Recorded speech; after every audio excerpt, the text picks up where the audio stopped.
तो गाइस ये था इंडिया के एक्सटेंट के बारे में। नेक्स्ट पॉइंट हम बात करते हैं वो है स्टैंडर्ड टाइम की। तो पॉइंट है India uses 82 degree 30 minute east longitude which is passing through Mirzapur, Uttar Pradesh as the standard meridian for the whole country। तो सबसे पहले समझते हैं मेरिडियन क्या होता है। तो मेरिडियन क्या होता है? मेरिडियन लॉन्गिट्यूड होता है जो कि एक इमेजिनरी लाइन होती है अर्थ सरफेस की, जो कि नॉर्थ पोल से साउथ पोल की तरफ जाती है। ठीक है, अगर मैप में देखें तो ये लॉन्गिट्यूड होता है, ठीक है, जो कि फ्रॉम नॉर्थ पोल से साउथ पोल जा रहा है और हमें ये बताता है कि कोई भी location from the prime meridian east direction में कितना दूर है या फिर वेस्ट डायरेक्शन में कितना दूर है। अगर कोई लोकेशन अगर यहाँ पर इस साइड ईस्ट साइड है तो ये हमें बताएगा लॉन्गिट्यूड हमें ये बताएगा कि ये प्राइम मेरिडियन से कितना दूर है। और सिमिलरली अगर ये यहाँ पर वेस्ट डायरेक्शन में है तो ये हमें बताएगा कि प्राइम मेरिडियन से कितना दूर है। तो ये जो स्टैंडर्ड मेरिडियन होता है ये एक स्पेसिफिक मेरिडियन और कह सकते हैं लाइन ऑफ लॉन्गिट्यूड होती है जो कि कंट्री चूज करती है अपने स्टैंडर्ड टाइम को डिटरमाइन करने के लिए, कि मतलब इस स्पेसिफिक मेरिडियन से वो अपना स्टैंडर्ड टाइम डिटरमाइन करती है। ठीक है, क्वेश्चन आता है कि ऐसा क्यों होता है? क्योंकि कंट्री के अलग अलग प्लेसेस का अलग अलग टाइम होता है, अलग अलग लोकल टाइम होता है। ठीक है, तो इस कंफ्यूजन को अवॉइड करने के लिए एक कॉमन टाइम फिक्स किया जाता है पूरी कंट्री के लिए। तो जो कॉमन टाइम फिक्स किया जाता है उसको वो होता है स्टैंडर्ड मेरिडियन पे बेस्ड, मतलब जो टाइम उस पर्टिकुलर स्टैंडर्ड मेरिडियन पे होगा वही टाइम पूरी कंट्री का स्टैंडर्ड टाइम माना जाएगा। तो जैसे इंडिया का जो स्टैंडर्ड मेरिडियन है वो है 82 डिग्री 30 मिनट ईस्ट। वो वहां पर जो टाइम होगा, मान के चलिए अगर वहां पर 5 बजे हैं तो इंडिया के किसी भी पार्ट में 5 ही बज रहे होंगे, चाहे उनका लोकल टाइम अलग हो बट वहां पर 5 ही बज रहे होंगे। ठीक है, तो आई थिंक इतना क्लियर होगा कि 82 डिग्री 30 मिनट ईस्ट हमारा स्टैंडर्ड मेरिडियन है। अब क्वेश्चन आता है कि क्यों इसको as a standard meridian select किया गया, कोई और मेरिडियन को एज अ स्टैंडर्ड मेरिडियन क्यों नहीं सिलेक्ट किया? तो इसके रीजन है। तो पहला रीजन है कि ये मिडिल ऑफ इंडिया में लाई करता है, मतलब अगर इसकी आप लोकेशन देखें मैप के अंदर तो आपको ये यहाँ पर मिडिल में दिखेगा। ठीक है, तो ये ऑलमोस्ट मिडिल है इंडिया का। अगर हम देखें इसको गुजरात से इसका डिस्टेंस देखें या फिर अरुणाचल प्रदेश से इसका डिस्टेंस देखें तो लगभग इक्वल रहता है। अगर हम एग्जांपल देखें कि गुजरात जो है ये क्या है, ये वेस्ट में सबसे लास्ट पॉइंट है। ये मान के चलिए 68 डिग्री इसका लॉन्गिट्यूड है। ठीक है, और अरुणाचल प्रदेश क्या है, ये हमारा ईस्ट का फार्देस्ट पॉइंट है जो कि है 97 डिग्री। तो जैसे हमने पहले भी डिस्कस किया था कि 1 डिग्री से टाइम डिफरेंस 4 मिनट का आ जाता है। तो चूंकि 30 डिग्री का डिफरेंस है तो टाइम डिफरेंस दोनों लोकेशन में ऑलमोस्ट 2 आवर्स का टाइम डिफरेंस आ जाता है। तो अगर अरुणाचल प्रदेश में 6 बज रहे होंगे सुबह के, तो गुजरात में कितना हो रहा होगा? गुजरात में 4 ही बज रहे होंगे। ठीक है, अगर हम यहाँ पर लोकल टाइम यूज करते हैं, इसलिए हमने स्टैंडर्ड मेरिडियन चुना। और स्टैंडर्ड मेरिडियन भी 82 डिग्री 30 मिनट को इसलिए चुना क्योंकि ये सेंट्रली लोकेटेड है from the both east point and west point. East point से भी और वेस्ट पॉइंट से भी सेंट्रली लोकेटेड है हमारा ये 82 डिग्री 30 मिनट। तो यहाँ पर हमारा ये स्टैंडर्ड मेरिडियन वाला पॉइंट भी कंप्लीट होता है। अब यहाँ पर एक क्वेश्चन है, फाइंड आउट सेक्शन में एक क्वेश्चन है, why is the difference between the durations of the day and night hardly felt at Kanyakumari but not so in Kashmir. ये है कि जो दिन और रात का जो डिफरेंस होता है वो कन्याकुमारी में इतना नहीं होता जितना कश्मीर में होता है। कन्याकुमारी जैसे कि हम जानते हैं हमारे देश का सदर्न मोस्ट पॉइंट है, वहीं कश्मीर जो है ये हमारा नदर्न मोस्ट पॉइंट है।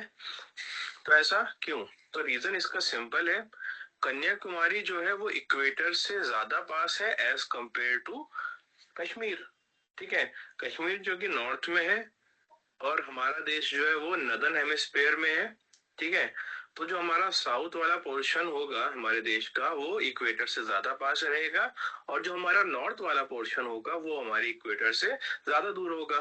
जैसे कि हमने एक रूल पढ़ा था कि आप जितना इक्वेटर से दूर जाते रहोगे उतना ही डे और नाइट का डिफरेंस जो है वो बढ़ता जाएगा। ठीक है, मतलब अगर आप इक्वेटर पे हो तो दिन भी 12 घंटे का होगा और रात भी 12 घंटे की होगी। बट जैसे जैसे आप इक्वेटर से दूर जाते रहोगे वैसे वैसे मतलब साल के डिफरेंट टाइम्स में कभी दिन ज्यादा बड़ा हो जाएगा और रात छोटी हो जाएगी, और कभी ऐसा होगा कि रात बड़ी हो जाएगी और दिन छोटा हो जाएगा।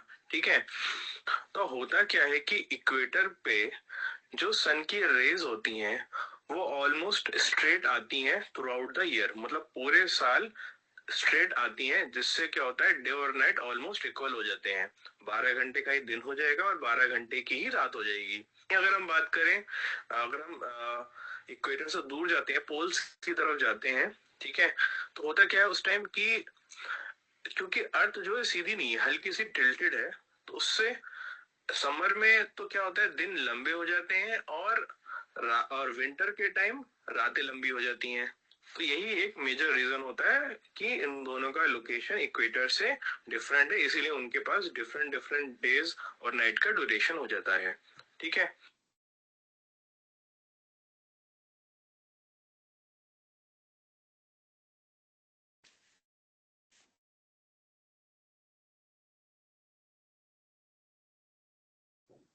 ठीक है, तो अब हम आगे बढ़ते हैं। अब नेक्स्ट जो सेक्शन है हमारी बुक में दे रखा है वो है इंडिया एंड द वर्ल्ड। तो इस सेक्शन में हम समझेंगे कि जो इंडिया की लोकेशन है वर्ल्ड मैप में वो with respect to other countries क्या रोल प्ले करती है। ठीक है, तो पहला पॉइंट हम देखते हैं, इंडिया की लोकेशन है वो एक सेंट्रल पॉइंट पे है। अगर हम देखें ईस्ट एशिया से और वेस्ट एशिया से, तो इंडिया की लोकेशन सेंट्रल पॉइंट पे है। तो वो ये लोकेशन है सेंट्रल पॉइंट वाली, वो इसको एक इम्पोर्टेंट बनाता है ट्रेड और ट्रैवल के अगर पर्सपेक्टिव से देखें तो इंडिया की लोकेशन काफी ज्यादा इम्पोर्टेंट हो जाती है। दूसरा पॉइंट है कि इंडिया की जो लोकेशन है, इंडिया पार्ट है एशिया कॉन्टिनेंट का। ठीक है, और वो जो है इंडियन ओशन में देखा जाए तो इंडियन ओशन में तरफ स्ट्रेच्ड है। ठीक है, मेनली जो ये आसपास का ओशन है इसको इंडियन ओशन बोलते हैं। जैसे कि आप मैप में देख सकते हैं, ये जो इंडियन ओशन रूट्स जो है वो वेस्टर्न यूरोप को ईस्टर्न एशिया से कनेक्ट करता है। देखिए मैप में जो ये वेस्टर्न यूरोप है उससे ईस्टर्न एशिया को कनेक्ट करता है हमारा इंडियन ओशन। तो इसी वजह से इंडिया एक स्ट्रेटेजिक लोकेशन पे आ जाता है। अगर हम ट्रेड और कम्युनिकेशन की टर्म्स पे देखें तो इंडिया की लोकेशन काफी स्ट्रेटेजिकली इंपॉर्टेंट हो जाती है। ठीक है, तो नेक्स्ट पॉइंट की जो ये डेक्कन पेनिनसुला है, जो कि हमारे डेक्कन पेनिनसुला क्या है, जो इंडिया का सदर्न पार्ट है, ये वाला हिस्सा। ठीक है, ये हमारा डेक्कन प्लेट्यू है, ये कहाँ एंड हो रहा है, ये इंडियन ओशन में जाके एंड हो रहा है। तो ये मदद करता है इंडिया की, इंडिया इसकी वजह से कनेक्टेड रहता है वेस्ट एशिया से, अफ्रीका से और यूरोप से। यूरोप से किस डायरेक्शन में, वेस्टर्न कोस्ट से यूरोप के। ठीक है, और इंडिया की जो है लॉन्गेस्ट कोस्ट लाइन है इंडियन ओशन में। अगर हम देखें इंडियन ओशन में, एक तो ये हमारी वेस्टर्न डायरेक्शन में है, ठीक है, और ये हमारी ईस्टर्न डायरेक्शन में है, तो काफी बड़ी कोस्ट लाइन है इंडियन ओशन के अंदर। अगर हम बाकी कंट्रीज के कंपेयर में बात करें तो इंडियन की कोस्ट लाइन लॉन्गेस्ट है इन द इंडियन ओशन, इसीलिए इस ओशन को इंडियन ओशन बोला जाता है। ठीक है, आई थिंक यही एक क्वेश्चन है जिसका नाम किसी कंट्री के नाम पे है। तो ये हमारे कुछ इंपॉर्टेंट पॉइंट्स थे विद रिस्पेक्ट टू इंडिया की लोकेशन। तो इसके अलावा लैंड रूट्स थे जो कि इंडिया को कनेक्ट करते हैं from the different parts of the world. तो कुछ साल पहले ना ही बड़ी शिप्स हुआ करते थे, ना ही एक अच्छा सी नेविगेशन सिस्टम था। तो उस टाइम क्या होता था, उस टाइम लोग बाय लैंड ट्रेवल करते थे लैंड में या तो चल के जाते थे या फिर एनिमल्स मतलब जानवरों के थ्रू जाते थे, ठीक है, घोड़ा गाड़ी, बैलगाड़ी, ठीक है। तो इसी वजह से लैंड रूट्स जो है वो सी रूट से पहले यूज किए जाते थे। अगर हम इंडिया की बात करें तो हमने जैसे जानते हैं इंडिया के आसपास हिमालय माउंटेन्स है नॉर्थ में, ठीक है।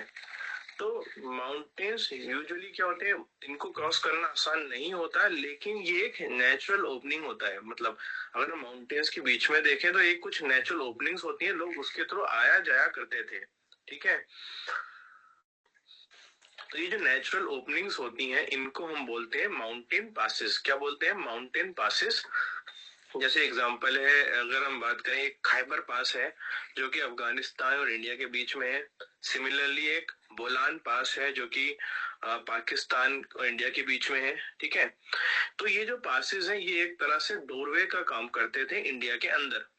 तो इन पासेस की वजह से क्या हुआ, इन पासेस की वजह से जो ट्रेडर्स थे वो अपना सामान जैसे कि सिल्क हो गया या स्पाइसेस हो गए वो इंडिया से लाया ले जाया करते थे, ठीक है। सिमिलरली स्कॉलर्स और पिलग्रिम्स जो है वो रिलीजियस नॉलेज अपनी फैलाते थे, ठीक है। और इसी पासेस की वजह से जो इन्वेडर्स थे, जो इंडिया में आए, उन्होंने इंडिया के अंदर आए और इंडिया के अंदर अपना नया कल्चर लेके आए, ठीक है। इन्वेडर्स होता है जो कि एक तरह से जो हमारे कंट्री में आते हैं, हमला करते हैं, ठीक है। तो ये जो लैंड रूट्स हैं, इस लैंड रूट्स की हेल्प से जो आइडियाज और गुड्स जो थे वो एक्सचेंज हुए टू एंड फ्रॉम इंडिया, ठीक है। तो इसके एग्जांपल है कि इंडिया के जो कल्चर जो था वो बाकी कंट्रीज में फैला, उपन्यास, रामायणा और पंचतंत्र वाली स्टोरीज से, ठीक है। और इसके अलावा इंडिया ने न्यूमेरल्स और डेसिमल नंबर सिस्टम्स के बारे में बताया दुनिया को, जो कि काफी इम्पोर्टेंट रहा वर्ल्ड वाइड।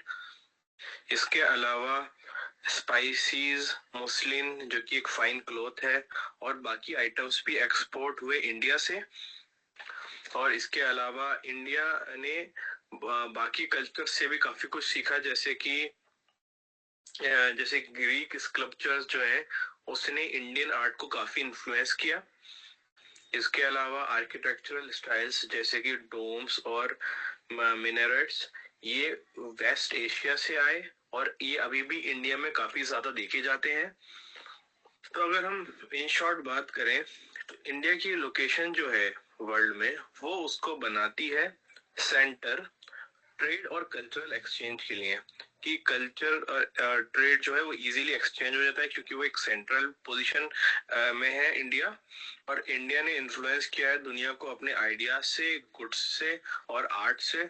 और इंडिया ने खुद भी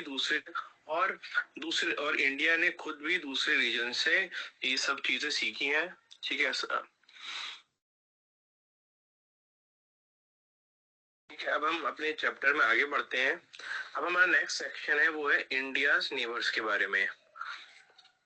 तो जो इंडिया की लोकेशन है साउथ एशिया में वो काफी ज्यादा इम्पोर्टेंट है। तो ये जो पोजीशन है इंडिया की वो इंडिया को एक इम्पोर्टेंट कंट्री बनाती है in terms of trade, travel and cultural exchange. तो जो इंडिया है ये डिवाइड है 28 स्टेट्स में और 8 यूनियन टेरिटरीज में। अगर हम मैप में देखें तो ये मैप है हमारा, ठीक है। इसमें 28 स्टेट्स हैं और 8 यूनियन टेरिटरीज हैं, ठीक है। ये पॉलिटिकल मैप है इंडिया का, ठीक है। तो ये आपकी स्टेट्स हैं और इसमें आपको यूनियन टेरिटरी मिल जाएगी, जैसे दिल्ली हो गया, अंडमान निकोबार हो गया, ठीक है। ठीक है, अब आगे बढ़ते हैं। तो अब बात करते हैं उन कंट्रीज की जो इंडिया के साथ बॉर्डर शेयर करती हैं। तो टोटल 7 ऐसी कंट्रीज हैं जो इंडिया के साथ लैंड बाउंड्रीज शेयर करती हैं। अगर बात करें सबसे पहले तो नॉर्थ वेस्ट डायरेक्शन में हमारे पास एक पाकिस्तान है और अफगानिस्तान, ठीक है। बाकी दूसरा नॉर्थ डायरेक्शन में अगर हम देखें तो चाइना, नेपाल और भूटान जो इंडिया के नॉर्थ डायरेक्शन में है। और ईस्ट डायरेक्शन में म्यांमार एंड बांग्लादेश है। अगर इनको हम मैप में देखें तो मैप में आपको यहाँ पर नॉर्थ वेस्ट डायरेक्शन में एक पाकिस्तान दिखेगा यहाँ पे और एक अफगानिस्तान दिखेगा। सिमिलरली आपको यहाँ पर नॉर्थ में चाइना यहाँ पर है, नेपाल यहाँ पर है एंड भूटान यहाँ पे है। ओके, और अब बात करें ईस्ट की तो यहाँ बांग्लादेश मिल जाएगा और यहाँ पर इस साइड म्यांमार मिल जाएगा। तो ये तो वो नेबर कंट्रीज थी जिनके साथ इंडिया अपना बॉर्डर शेयर करता है। इसके अलावा तो ऐसी भी कंट्रीज हैं जो कि इंडिया के आइलैंड नेबर्स हैं, मतलब वो है तो नेबर ही इंडिया के, बट उनके साथ इंडिया लैंड बाउंड्री शेयर नहीं करता। ठीक है, तो इसमें दो है, एक है श्रीलंका और दूसरा है मालदीव्स। अगर आप मैप में देखें तो आपको श्रीलंका यहाँ मिल जाएगा नीचे और मालदीव्स ये वेस्ट डायरेक्शन में आपको मिल जाएगा यहाँ पर।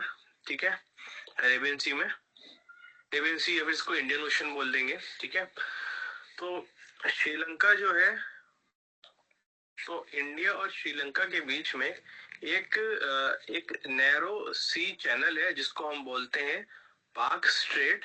ठीक है, और इसको गल्फ ऑफ मन्नार बोलते हैं। तो मैप में अगर आप यहाँ देखें तो यहाँ पर आपको इंडिया और श्रीलंका के बीच में ये एक वाटर पानी दिख रहा है जो जो सेपरेट कर रहा है इंडिया और श्रीलंका को। इसको बोलते हैं पाक स्ट्रेट। ठीक है, और गल्फ ऑफ मन्नार। तो ये तो थी हमारी श्रीलंका की लोकेशन। इसके अलावा जो दूसरा देश है वो है मालदीव्स। तो मालदीव्स जो है वो लक्षद्वीप आइलैंड जो है उनके साउथ में होता है। तो अगर हम इसको मैप में देखें इस वाले डायग्राम के अंदर तो आपको मिलेगा यहाँ पर, ये लक्षद्वीप है। ठीक है, जो कि अरेबियन सी में है। वहीं अगर लक्षद्वीप के आप साउथ डायरेक्शन में आएंगे तो यहाँ पर आपको मालदीव्स दिख जाएंगे। ठीक है, तो मालदीव्स आपको कहाँ मिल रहा है, इंडियन ओशन वाली लोकेशन में है। ठीक है, अरेबियन सी में नहीं है, इंडियन ओशन में है। ठीक है, तो ये था इस चैप्टर का लास्ट टॉपिक। ठीक है, तो आई थिंक आई होप ये आपको समझ में आया होगा। अगर कोई डाउट है तो आप कमेंट में पूछ सकते हैं, उसको हम सेपरेटली डिस्कस कर लेंगे अगर आपको कोई डाउट होगा। तो ठीक है, मिलते हैं नेक्स्ट टॉपिक में, नेक्स्ट चैप्टर में। Okay, bye.